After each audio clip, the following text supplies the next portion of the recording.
You don't have to travel far in northern Uganda to meet a woman like Rose. Burdened by sickness, she's the sole caregiver of her 6 grandchildren. It's a burden she bears gladly and is used to digging away for their survival. Here, there are no stores or money, only what the ground yields. Every morning she wakes up, she gets water, she looks for them what to eat, she comes to the garden and get the food, because there's nobody to help her do that. As much energy as gardening takes, it's more exhausting getting here. That's because Rose still lives in a temporary shelter in an internal displacement camp. Everybody is vulnerable in northern Uganda, but there are some people who are extremely vulnerable. Like, for example, for this old mama, she's old, she's even sick, and she's caring for 6 orphans.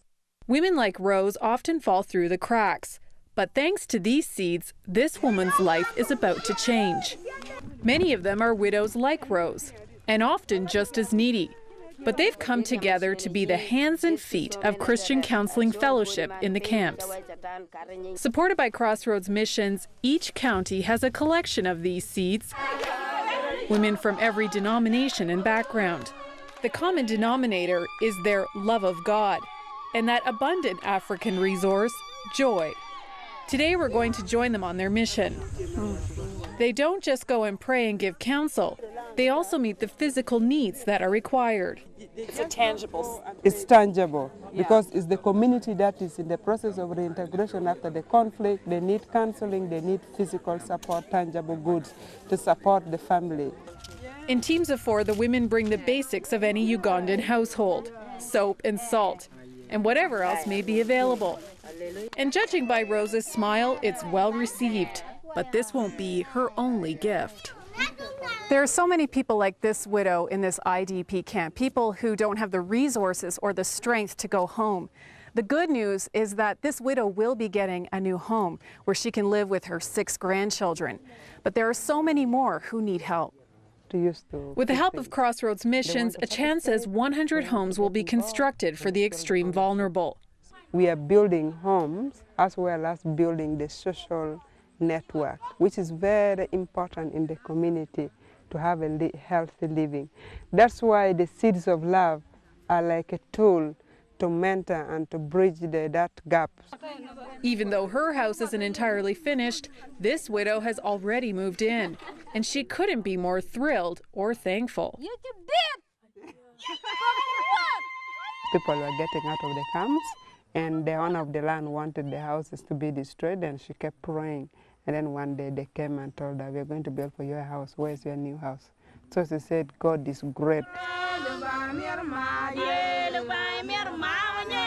What makes the Seeds of Love so effective is that they live in the communities they serve, some of them very remote. But there doesn't seem to be any limit to the lengths God will go to deliver people from their trials. With them is Christian Counselling Fellowship social worker Stella. She does the follow-up work to discern how to help. It's not a job for the faint of heart. The parents cannot provide for the children. What they have is just from their hand to the mouth. Then they need, like, for clothing for the children is not catered for. And also the fact that they've been in the camp for so long, it has really made them to kind of depend so much on handouts from NGOs. And these NGOs are already going back. The sad reality is after 20 years of conflict and the scourge of HIV/AIDS, many households are now headed by children. Girls like Sunday, who at 14 takes care of her brothers and sisters, as well as her invalid grandmother. She cannot walk, she just scroll, and then if she wants to help herself, she helps herself just near here. Then she's even the same person who should come and remove the feces and then take it to either the pit latrine or to the bush.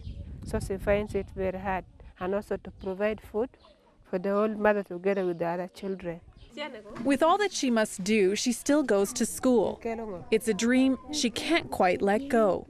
Well, our hope is to study and become a teacher if God could really allow her to become. That's why visits like these mean so much.